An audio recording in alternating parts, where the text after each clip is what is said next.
Hej YouTube igen. I dag der vil jeg vise Zippo-trick nummer 4. Og jeg har ikke noget navn til det, og der kommer heller ikke til at stå et navn i der hvor man kan se, hvad videoen hedder. Men det ser sådan her ud. Forfra igen.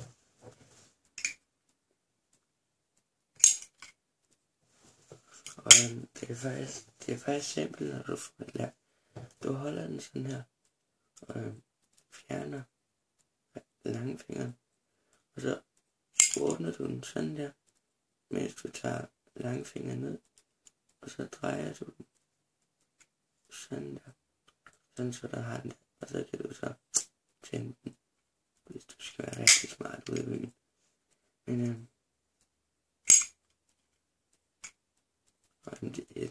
det gør faktisk ikke noget af dem, at du ikke får en hel vejen rundt. Fordi hvis du får en hel vejen rundt, så ligner du bare perfektionist. Nej, det driller bare. Men det gør ikke noget. Det var. Og så tænde den. Og så lige tænde en cigaret, hvis du ryger. Men det var alt for i dag igen.